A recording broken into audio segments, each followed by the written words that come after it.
በዛ ስፍራ ላይ ለእግዚአብሔር አምልኮን ማቅረብ አይችልም። ይህንን የማድረግ አቅም ያለው የእግዚአብሔር ሥራ ብቻ ነው። እግዚአብሔራዊ ማንነቱን ተረድተን ለዛ የሚሆን አምልኮን፣ ምስጋናን፣ ክብርን ይዘን በፊቱ እንደምንገባ ዝቅ ብላችሁ ከክብሩ እግዚአብሔር በጊዜው ከፍ የሚያደርጋችሁ እንድትሆኑ በጌታ በኢየሱስ ክርስቶስ ስም ጸልይላችኋለሁ። ማለትም እንድታመሰግኑ የሚያደርግ አትሞስፌርና አካባቢ አለ። የሚፈሩትም ጠግበው ያድራሉ። ስለ ኃያልነቱ ስለማይመረመር ማንነቱ እንድንናገር አድርጎ እግዚአብሔር ይህ መንፈስ በላያችን ላይ ይምጣ በጌታ በኢየሱስ።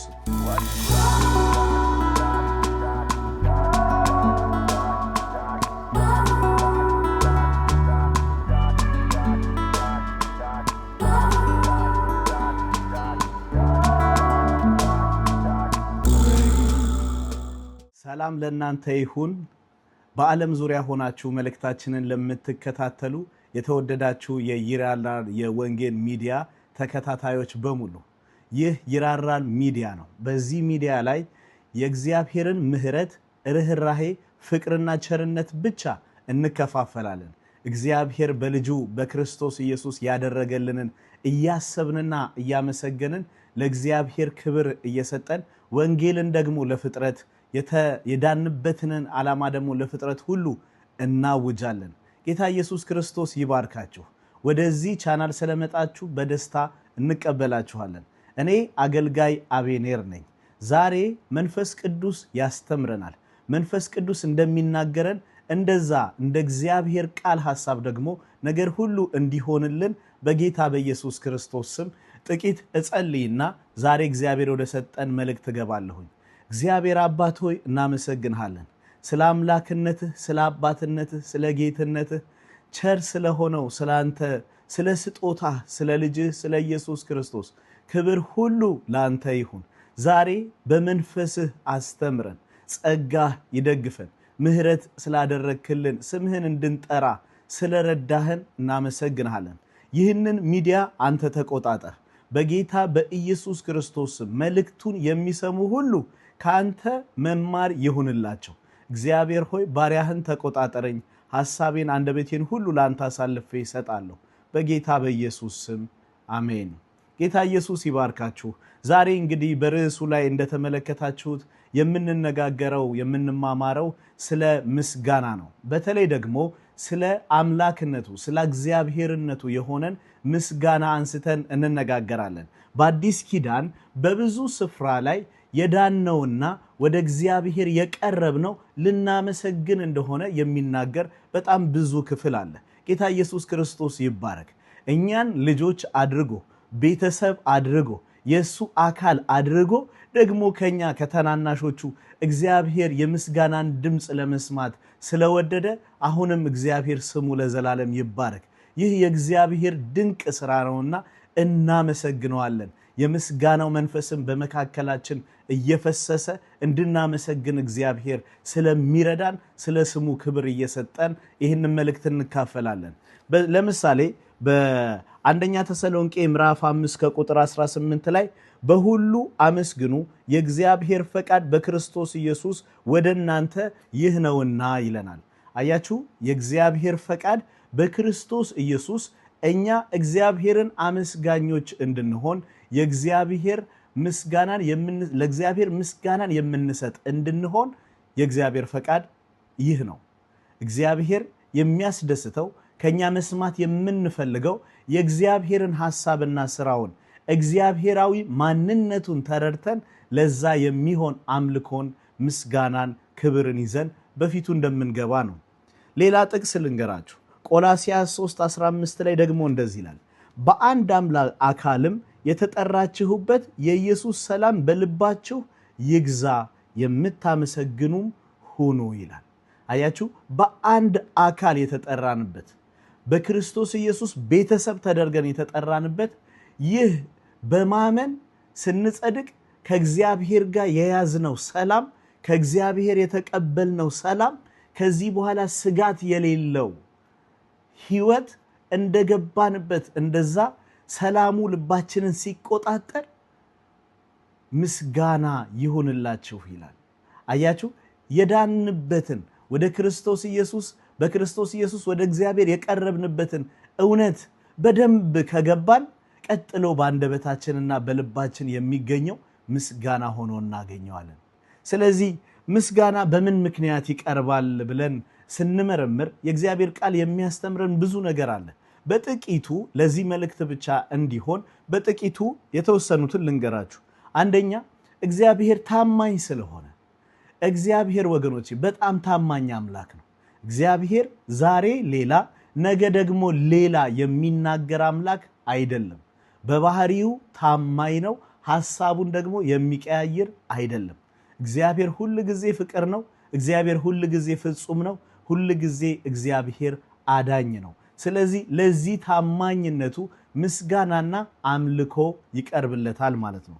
እግዚአብሔር ስለ ማንነቱ አምላካዊ ማንነቱ ከሰው የሚለየው ሰው አምላክ አይደለም።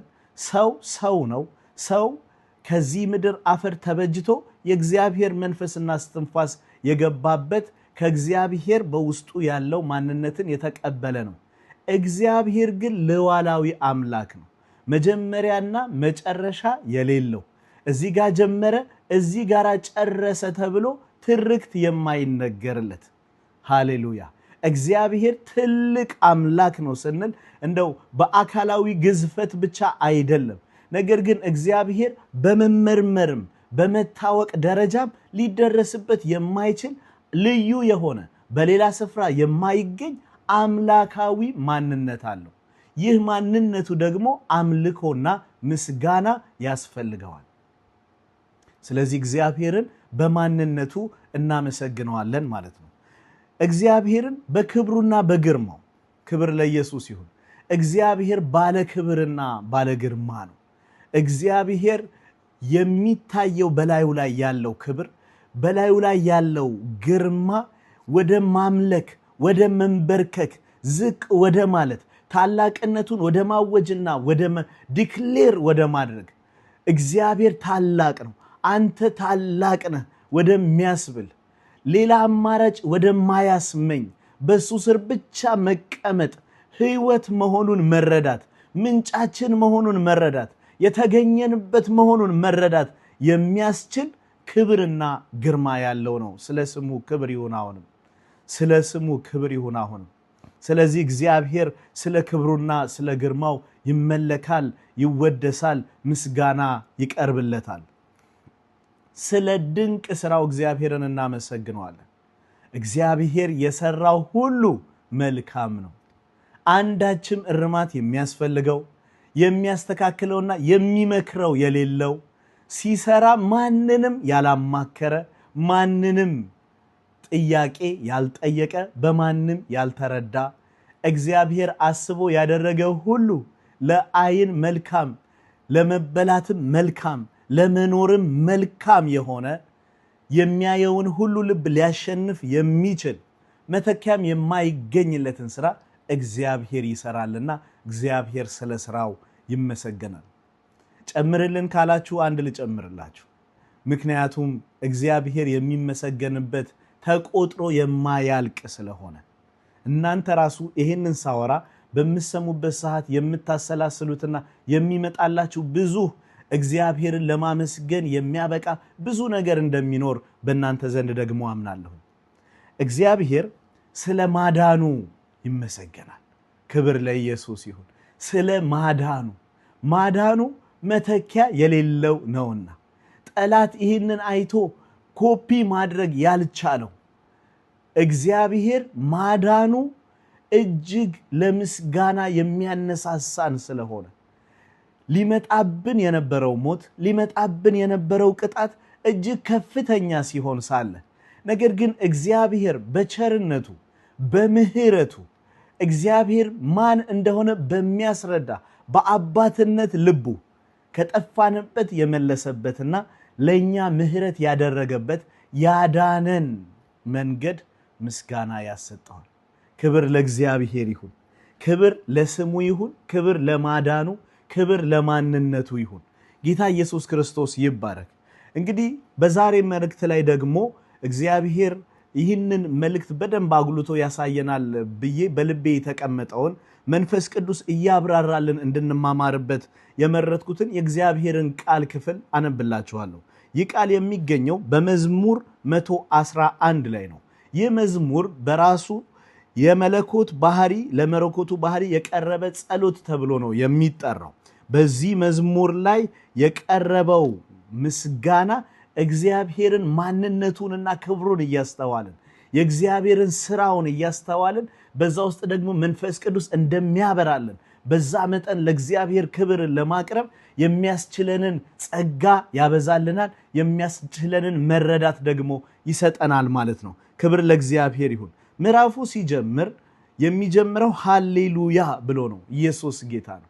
ሃሌሉያ ማለት እንግዲህ እግዚአብሔርን አመስግኑ ብሎ ነው የሚጀምረው። እግዚአብሔር ይመሰገናልና ለስሙ የሚሆን ክብርን አምጡ እያለ የሚጀምር ክፍል ነው። በቁጥር 1 ላይ በቅኖች ሸንጎ በጉባኤ መካከል ለእግዚአብሔር በፍጹም ልቤ ምስጋናን አቀርባለሁ ይላል። በቅኖች ሸንጎ በማቴዎስ ወንጌል ምዕራፍ 5 ከቁጥር 8 አካባቢ ላይ ስትመለከቱ ልበ ንጹሃን ብፁዓን ናቸው እግዚአብሔርን ያዩታልና ይላል። እነዚህ ቅኖች የሚለው ይመስለኛል በዚህኛው ክፍል ላይ ልበ ንጹሃን ብሎ የሚላቸውን አይነት እንደሆኑ እረዳለሁኝ። ምክንያቱም የቃሉ ፍቺ የሚያደላው ልበ ንጹሃን የሆኑ ናቸው ቅኖች ብሎ የሚጠራቸው። ከነሱ ጋር አብሬ እግዚአብሔርን አመሰግናለሁኝ ይላል። ለምን ብዬ ይህንን ቃል እንድናጠና ያስፈልጋል ብዬ አምናለሁኝ። ለምን መሰላችሁ? የእግዚአብሔር ምስጋና የሚወጣበት ይሄ መንፈስ የሚበዛበት ስፍራና ይህ መንፈስን ደግሞ እንደ ልብ የማታገኙት ወይም ደግሞ እንድታመሰግኑ የሚያደርጋችሁ ስፍራ ይለያያል ማለት ነው። ማለትም እንድታመሰግኑ የሚያደርግ አትሞስፌርና አካባቢ አለ። ደግሞ ለእግዚአብሔር ምስጋና መስጠት እንዳትችሉ አየሩ ሁሉ መንፈሱ ሁሉ እጅግ ተደርጎ በቃ የተዘጋ የሆነ ስፍራ አለ ማለት ነው። ስለዚህ የዚህ መዝሙር ጸሐፊ የሚናገረው እግዚአብሔርን በቅኖች ጉባኤ፣ በልበ ንጹሃን ጉባኤ፣ በእግዚአብሔር በተቀደሱ ጉባኤ፣ በእግዚአብሔር በታደሱ ጉባኤ። ወገኖቼ በሌላ ስፍራ ሄደን ለእግዚአብሔር ምስጋናና አምልኮ መስጠት አንችልም። በእግዚአብሔር ውለታ የዳኑ በመንፈሱ በታጠቡ በደሙ በተቀደሱ በእነዚህ መካከል ግን እግዚአብሔርን ማመስገን እንችላለን ማለት ነው። የምናመሰግንበት ጉባኤ ለጣዖት መስዋዕት የሚሰጥበት ስፍራ ላይ ሆነን ወይም ደግሞ ለሌላ አማልክት ብለው ለሚጠሯቸው ለማያዩና ለማይሰሙ ያ ክብርም ለማይገባቸው ስሙንም መጠሪያ ሊያደርጉ ለማይችሉት የነሱ ጉባኤ ባለበት በዛ ስፍራ ላይ ለእግዚአብሔር አምልኮን ማቅረብ አይቻልም። ምክንያቱም እግዚአብሔር ልዩ አምላክ ስለሆነ፣ ምክንያቱም በዛ ስፍራ እግዚአብሔርን ለማመስገን የሚሆነው መንፈስ የሚለቀቅበት ስፍራ ስላልሆነ መረዳቱም ስለሌለ ማለት ነው። እግዚአብሔር ስሙ የተባረከ ይሁን። በድንቅ አጠራሩ ጠርቶ ወደምናመሰግንበት ወደ ሕያዋን ጉባኤ ወደ ክርስቶስ አካል ቤተክርስቲያን ስለቀላቀለን ስሙ ይባረክ፣ ስሙ ይባረክ። ዛሬም ደግሞ በሌላ ስፍራ ያሉ ሰዎች እግዚአብሔርን እያመለኩና እያመሰገኑ መስሏቸው ነገር ግን ምስጋና የሚሰጥበት ስፍራና ጉባኤው ያልሆነ ስፍራ ላይ ለሚገኙ በጌታ በኢየሱስ ክርስቶስ ስም የማዳኑ እጅ ይድረሳቸው እና በሸንጎ ይላል በመልካም ጉባኤ በዚህ በቅኖች ጉባኤ ሆኖ እግዚአብሔርን አመሰግናለሁ ይላል። ስለምን ስትሉ በቁጥር 2 ላይ የእግዚአብሔር ሥራ ታላቅ ናት፣ ደስ የሚሰኙባት ሁሉ ያውጠነጥኗታል ይላል።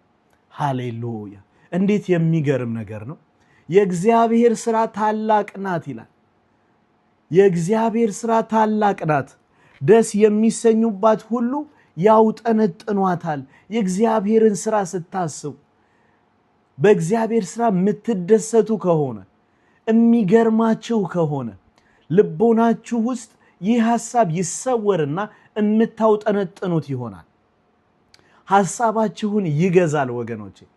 ሌላ የሚገርም ነገር እያለ ሌላ የሚያስጨንቅ ነገር እያለ ነገር ግን የበለጠ ሆኖ ከልቦናችሁ አልጠፋም ብሎ የሚቆጣጠር መቆጣጠርን የሚችል ይህንን የማድረግ አቅም ያለው የእግዚአብሔር ሥራ ብቻ ነው። በዚህ ምድር ላይ ብዙ አይነት ሥራ ተሰርቷል። ብዙ አይነትንም ስራ የሰሩ ብዙ ሰዎች አሉ። የሁሉም ስራ ግን ኤክስፓየር ዴት አለው። የሁሉም ስራ በሌላ በአዲስ በሚመጣ ስራ ይተካል። የእግዚአብሔር የማዳን ስራ ግን መተኪያ የሌለው አንድና ብቸኛ ሆኖ እስከዛሬ ከዚህም በኋላ ለዓለም ፍጻሜ መሰረት ሆኖ የሚኖር የእግዚአብሔር ስራ ብቻ ነው። ክብር ለእግዚአብሔር ይሁን። ይህንን ባውጠነጠንና ባሰብ ቁጥር የሚሞላን ደግሞ ምስጋና እንደሆነ እንመለከታለን ማለት ነው። በቁጥር 3 ላይ ስራውም ባለ ክብርና ባለ ግርማ ነው፣ ጽድቁም ለዘላለም ጸንቶ ይኖራል ይላል። ክብር ለእግዚአብሔር ይሁን። አስተውሉ። ስራው ባለ ክብርና ባለ ግርማ ነው። ምን ማለት ነው ወገኖቼ? ምን ማለት ነው? እኔ ይህንን ስናገር ልቤም በጣም የእግዚአብሔር ደስታ ይሞላኛል። የእግዚአብሔር ስራ ባለ ክብርና ባለ ግርማ ነው ማለት የእግዚአብሔርን ስራ እየተመለከታችሁት ባለ ክብርና ባለ ግርማ የሆነው ከእግዚአብሔር በቀር ሌላ የለምና ስራው ራሱ ማን እንደሰራው ይናገራል። ሰሪው ማን እንደሆነ፣ ይህንን ያደረገው ማን እንደሆነ የሚያሳይ ነው። የእግዚአብሔር አሻራ አለበት። የእግዚአብሔር አሻራ ደግሞ ክብሩና ግርማው ነው ወገኖቼ። የእግዚአብሔር መገኘት ነው። የእግዚአብሔር ህልውናው ነው። ፍጥረት የሌለው ነገር ግን ከእግዚአብሔር ብቻ ሊካፈለው የሚችል ያም ደግሞ ማ ሰሪው እንደሆነ ሊመሰክርበት የሚችል የእግዚአብሔር ክብር የእግዚአብሔር ግርማ አለው ይላል። አያችሁ፣ የእግዚአብሔር ክብርና ግርማ ያላቸው እስኪ ተመልከቱ። አይናችሁን አንስታችሁ እግዚአብሔር ሰማይን ተመልከቱት፣ ምድርን ፍጥረታትን ሁሉ ተመልከቱ፣ ራሳችሁን ተመልከቱ። በእግዚአብሔር ክብር በእግዚአብሔር ምሳሌ በመልኩ የተሰራችሁ እግዚአብሔር እኛን እንደዛ አድርጎ ስለሱ እንድንናገር፣ ስለ ድንቅነቱ እንድንናገር፣ ስለ ኃያልነቱ፣ ስለማይመረመር ማንነቱ እንድንናገር አድርጎ እግዚአብሔር ሰጥቶናል። ፍጥረት ሁሉ የእግዚአብሔርን ታላቅነትና ባለ ግርማነት የእግዚአብሔርን ሉዓላዊ ክብር የሚመሰክር መልክ በላዩ ላይ አለ። ምክንያቱም ሰሪው እግዚአብሔር ስለሆነ። ስለዚህ ስለ አምላክነቱ ለማወቅ ለመረዳት ሩቅ መሄድ አያስፈልግም። የጠላትን ሽንገላ አልፎ እግዚአብሔርን ለማክበር አይናችን ያየው ምስክር ሆኖ ይቀርብልናል። ጽድቁም ይለናል ለዘላለም ጸንቶ ይኖራል። ይሄኛው የሚለው እግዚአብሔር የሰራው በልጁ የሰራው አያችሁ፣ ባለ ክብርና ባለ ግርማ የሆነ ፍጥረትን ሁሉ በማዳን የተገለጠ የእግዚአብሔር ስራ ጽድቁ ጸንቶ ይኖራል ይላል። ክብር ለኢየሱስ ይሁን። ክብር ለኢየሱስ ይሁን። በሁለተኛ ቆሮንቶስ ምዕራፍ 5 ከቁጥር 21 ላይ የምታስታውሱ ከሆነ እኛ በእርሱ ሆነን ይላል የእግዚአብሔር ጽድቅ እንሆን ዘንድ ኃጢአት ያላወቀውን እርሱን ስለኛ ኃጢአት አደረገው ይላል። እኛ በእርሱ ሆነን የእግዚአብሔር ጽድቅ እንሆን ዘንድ። አያችሁ፣ በእግዚአብሔር የሆነው ጽድቅ ጸንቶ የሚኖር ነው፣ ለዘላለም ጸንቶ የሚኖር ነው ይላል። በእግዚአብሔር የተሰራ ስለሆነ ባለ ክብርና ባለ ግርማ ነው ይላል። በእግዚአብሔር የቆመችው ጽድቅ እንደ ሰው ጽድቅ የመርገም ጨርቅ አይደለችም። እንደ ሰው ጽድቅ በእግዚአብሔር ፊት መቆም የሚያቀታት አይደለችም። ዛሬ ቆምኩኝ ስትል ነገ በሚተካ ኃጢአት የምትወድቅ አይደለችም። ክብር ለኢየሱስ ይሁን። በልጁ በክርስቶስ ኢየሱስ የተሰራው ለኛ የተሰጠን ጽድቅ ግን ለዘላለም ጸንቶ የሚኖር ነው። ምክንያቱም ጽድቁ ራሱ ክርስቶስ ስለሆነ የሰጠን የራሱ የሆነውን ጽድቅ ስለሆነ። ሃሌሉያ! ክብር ለኢየሱስ ይሁን። ከሱ የተነሳ እግዚአብሔር የሰጠን ጽድቅ ጸንቶ ለዘላለም ይኖራል። ኢየሱስ ጌታ ነው። ኢየሱስ ጌታ ነው። ድንቅ ስራው ሲታወስ እንዲኖር አደረገ። እግዚአብሔር ቸር ሩሩህም ነውና ይላል። ክብር ለእግዚአብሔር ይሁን። ክብር ለእግዚአብሔር ይሁን። እግዚአብሔር ድንቅ ስራው ሲታወስ እንዲኖር አደረገ ይላል። እግዚአብሔር ይሄ ስራው ሲታወስ እንዲኖር ያደረገበትን ምክንያት እስኪ በኤፌሶን መልእክት ምዕራፍ 2 ከቁጥር 4 ላይ ሄደን እንመለከታለን። በኤፌሶን መልእክት ምዕራፍ 2 ከቁጥር 4 ላይ ክብር ለእግዚአብሔር ይሁን፣ ክብር ለእግዚአብሔር ይሁን። ምዕራፍ 2 ቁጥር 4 ላይ ነገር ግን እግዚአብሔር በምህረቱ ባለጠጋ ስለሆነ ከወደደን ከትልቅ ፍቅሩ የተነሳ በበደላችን ሙታን እንኳን በሆንን ጊዜ ከክርስቶስ ጋር ሕይወትን ሰጠን፣ በጸጋ ድናችኋልና ይላል። ኢየሱስ ክርስቶስ ይባረክ። አያችሁ፣ ድንቅ ስራው ሲታወስ እንዲኖር አደረገ። እግዚአብሔር ቸርና ሩህሩህ ስለሆነ ይላል። በክርስቶስ ኢየሱስ የሰራው የእግዚአብሔር ድንቅ ስራ እንዲሁ ሲታወስ፣ ሲሰበክ፣ ሲነገር፣ ክብር ለኢየሱስ፣ ሲመሰከር እንዲኖር አደረገ። ለምን? እግዚአብሔር ቸርና ሩህሩህ ስለሆነ። በዚህ በምህረትና በቸርነቱ በሩህሩህነቱ እግዚአብሔር የዚህ ባለጠጋ ስለሆነ አያችሁ፣ በዚህ ይመሰገናልና እግዚአብሔር፣ በዚህ ይመሰገናልና እግዚአብሔር በቸርነቱ ባለጠጋ ስለሆነ ይመሰገናልና በልጁ በክርስቶስ የሰራው ስራ ለዘላለም ሲታወስ የሚኖር አደረገ። የፍጥረትን መሰረት፣ የመዳንን መሰረት፣ የእግዚአብሔርን ዓለም የዘላለምን መሰረት በዚሁ ላይ በሱ ስራ ላይ በልጁ ባደረገው ስራ ላይ አቁሞታልና ያለሱ ሌላ ነገር ማንሳት፣ ያለሱ እግዚአብሔርን ማሰብ፣ ያለሱ ሰውን ከእግዚአብሔር ጋር የሚያስታርቅ መንገድ እንዳለ ማውሳት እስከማይቻል ድረስ አደረገ።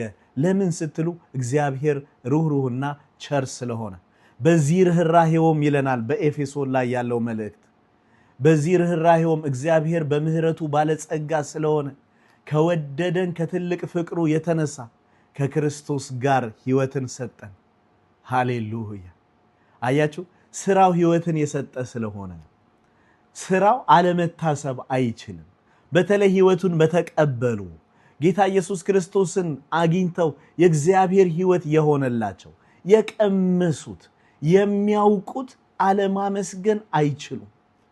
በቃ የተጠራንበትና የምንኖርበት ዓላማ ነፍሳችን ደስ የምትሰኝበት የምንፈስበት በፊቱ ክብራችንን የምንጠልበት ጉዳይ በክርስቶስ ኢየሱስ እግዚአብሔር ያደረገው በአምላክነቱ እግዚአብሔር ያደረገው እግዚአብሔር ጎትቶ ያወጣንን ዓለም ስናስብ ይሄ በእኛ ላይ ከቦን ይገኛል። ክብር ለኢየሱስ ይሁን። ስለዚህ እግዚአብሔር ስለ አምላክነቱ፣ ስለ አዳኝነቱ፣ ስለ ድንቅ ስራው ጸንቶ ስለሚኖር ስራው ማንም ሊነቀንቀው ስለማይችል ስራው እግዚአብሔር የተመሰገነ ነው።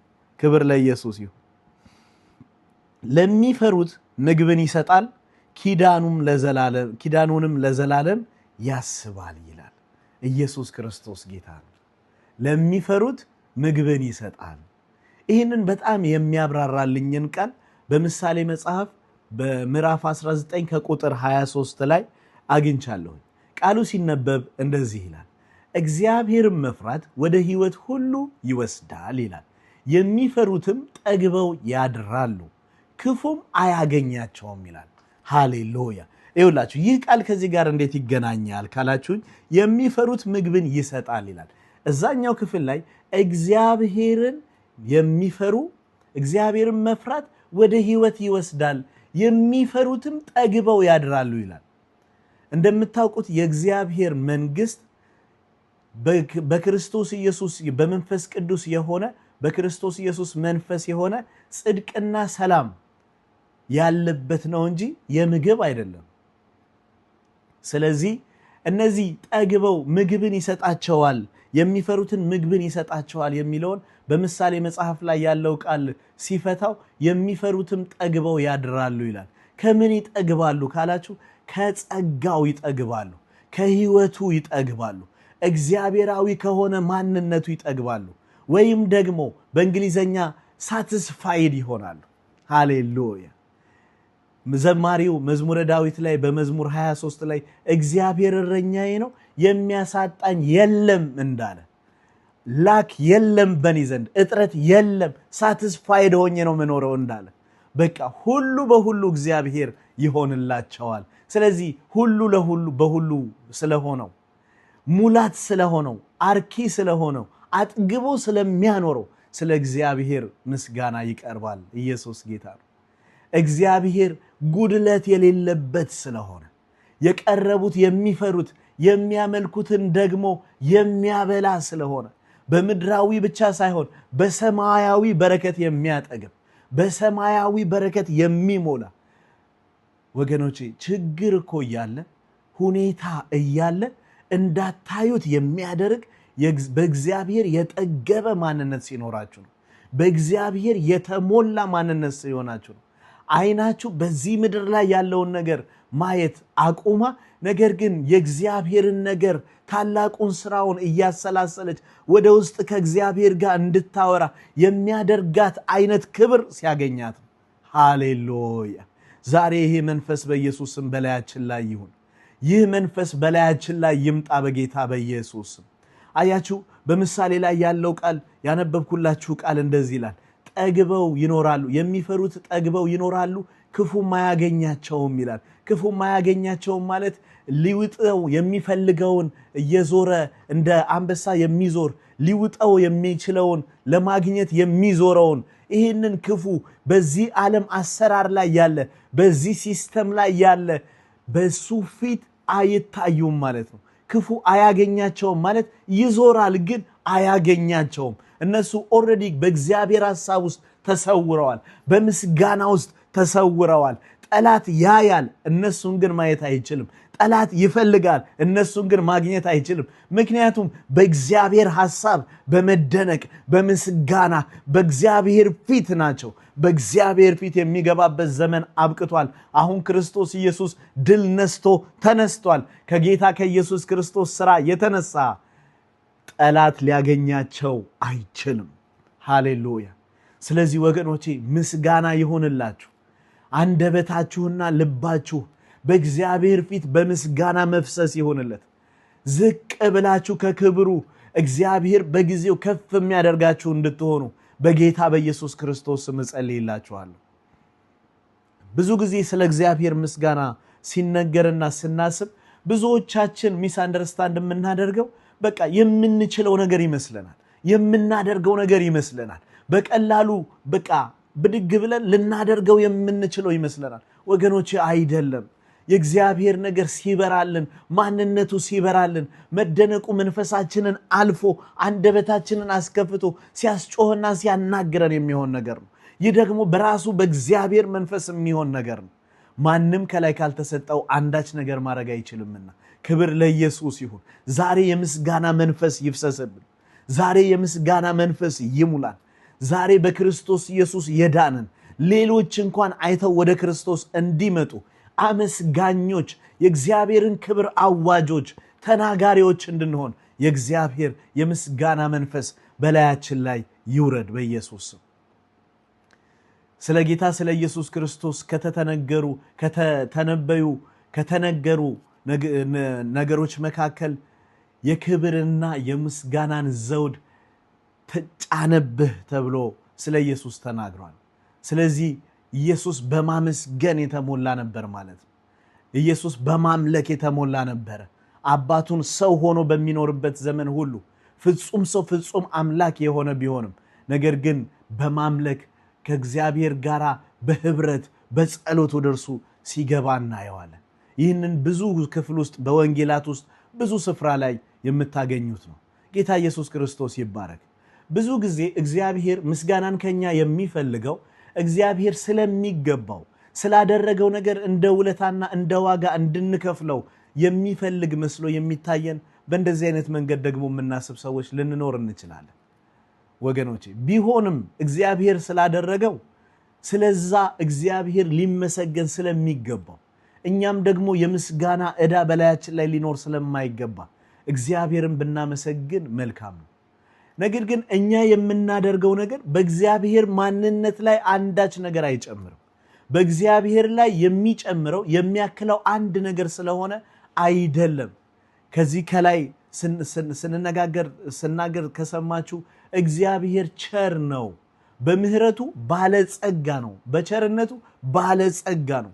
ከኛ ክብርን ስንሰጠው እሱ ላይ የሚጨመር ክብር ኖሮ አይደለም እግዚአብሔር ምስጋናውን የፈለገው ወገኖቼ። ነገር ግን ይሄንን የሚያስረዳልኝን የእግዚአብሔርን ቃል አነብላችኋለሁ። እግዚአብሔር የምታደርጉትን ነገር ሁሉ እንድታደርጉ የሚፈልገው ራሳችን መልሰን ወደ እግዚአብሔር እንድንቀርብና መከናወን እንዲሆንልን ነው። ፕሮስፐር እንድናደርግ እንዲከናወንልን ነው። ክብር ለኢየሱስ ይሁን። በዚህ በመዝሙር መጽሐፍ ምዕራፍ 50 ከቁጥር 23 ላይ እንደዚህ የሚል ቃል አለ። የምስጋናን መስዋዕት የሚሰዋ ያከብረኛል፣ መንገዱንም ቀና የሚያደርግ የእግዚአብሔር ማዳን አሳየዋለሁኝ ይላል። በቀድሞ ትርጉም ምስጋናን የሚሰዋ ያከብረኛል፣ ማዳኔን የማሳይበት መንገድ በዛ ውስጥ አለ ይላል። ክብር ለእግዚአብሔር ይሁን። አያችሁ እግዚአብሔር ስለ ማንነቱ እንዴት እንደሚመሰገን፣ ስለ ስራው እንዴት እንደሚመሰገን፣ በልጁ በክርስቶስ የሰራውም ስራ ምን ያህል የጸናና የሚታወስ እንደሆነ እየነገርኳችሁ እግዚአብሔር እንደሚመሰገን ስነግራችሁ፣ ነገር ግን እግዚአብሔር ደግሞ መልሶ በዚህ ቃል ላይ እንደሚነግረን እናንተ ባመሰገናችሁ ቁጥር፣ እናንተ ወደ እግዚአብሔር ለምስጋና በመጣችሁ ቁጥር መዳናችሁ የሚፈጸምበት ወደ እግዚአብሔር ጠቅላላ ግሎሪፋይ አደርጋችሁ በጠቅላላ ይሄ ያለቀ ሳልቬሽን ኖሯችሁ ያለቀ መዳን ኖሯችሁ በክብር በእግዚአብሔር ፊት የምትቆሙበት ማዳኑን የሚያሳይበት መንገዱ በዛ በምስጋናው ስላለ ነው ይለናል። አያችሁ እኛ አንድ ነገር ይዘን በጥቂቱ መርካትና በጥቂቱ መመካት ሰዋዊ ባህራችን ነው። ነገር ግን እግዚአብሔር የጀመረውን እንዲጨርስ፣ በእኛ ላይ የጀመረውን የማዳን ሥራ እንዲጨርስ፣ የእኛ ነገር ፍጹምና ሙሉ እንዲሆን፣ በእግዚአብሔር ፊት ፍጹምና ሙሉ እንዲሆን እግዚአብሔር እንድናመሰግን እና በዛ ውስጥ ደግሞ መንገድ ሊያሳየን ለኛ ይፈልጋል። ለዛ ምሳሌ የሚሆነን በሐዋርያት ሥራ ላይ በጳውሎስና ሲላስ የታሰሩበትን ታሪክ ብዙዎቻችን በየስብከቶቹ ሰምተነው እንደነበር አምናለሁ። በመዝሙሮች በስብከቶች ይህንን ታሪክ ብዙዎቻችሁ ሰምታችሁታል። ጳውሎስና ሲላስ በእስር ቤት ሆነው እንደዘመሩ በጣም የሚገርመው የዚህ ቃልን መረዳት በእነሱ ላይ ስለምናስተውለው አነሳዋለሁ። ምክንያቱም ጳውሎስና ሲላስ በእስር ቤት ሆነው በአየሩ ላይ የሚሰራውን አለቃ መንፈስ ሲቃወሙ አታዩትም። ጳውሎስና ሲላስ ያሳሰሯቸው ሰዎችን እያሰሩ ሲጸልዩ አታዩአቸውም። ጳውሎስና ሲላስ የተከፈተባቸውን አዋጅ የተከፈተባቸውን የጠላት አሰራር እያስታወሱ በእስር ቤት አልነበሩም። ነገር ግን ጳውሎስና ሲላስ ሲያመልኩ ሲያመሰግኑ ከእጃቸው ሰንሰለት አልፎ የወህኒ ቤቱ መሰረት ተናወጠ ይለናል። ወገኖቼ እያመሰገንን እስራት የሆነብን ነገሮች ሁሉ የተዘጋጉብን የትኛውም በእኛ ላይ የከበደ ነገር ከላይ በሚታየው ደረጃ ሳይሆን ከመሰረቱ የሚያናውጠው የእግዚአብሔር ክብር በሕይወታችን ይገለጣል። ክብር ለኢየሱስ ይሁን። ይህ ስለሚሆንልን እግዚአብሔርን እናመሰግነዋለን። ስለ አምላክነቱ እግዚአብሔርን እናመሰግነዋለን። ስለ ጌትነቱ እግዚአብሔርን እናመሰግነዋለን። ጌታ ኢየሱስ ክርስቶስ እግዚአብሔር ነው ብለን እናመሰግነዋለን። አንተ አምላክ ነህ ብለን እናመሰግነዋለን። ይገባሃል ብለን እናመሰግነዋለን። ክብር ለኢየሱስ ይሁን። ይህንን መልእክት እየሰማችሁ ልባችሁ እግዚአብሔርን ለማመስገን እንደሚሞላ እርግጠኛ ነኝ። ምክንያቱም የእግዚአብሔር ቃል በዕብራውያን መጽሐፍ ምዕራፍ 13 ከቁጥር 15 አካባቢ ላይ ሲናገር እግዚአብሔር የከንፈራችሁን ፍሬ ምስጋና ይወዳል ተብሎ ተጽፏልና። ጌታ ኢየሱስ ክርስቶስ ይባርካችሁ። የማመስገን ዘመን የማመስገን ሕይወት ይሁንላችሁ። ይህንን እንድታደርጉ የልቦናችሁ አይኖች እንዲከፈት እግዚአብሔር ቸርነት ምሕረትና ርህራሄ ከናንተ ጋር ይሁን። ጌታ ኢየሱስ ይባርካችሁ። እወዳችኋለሁ። ተባረኩ።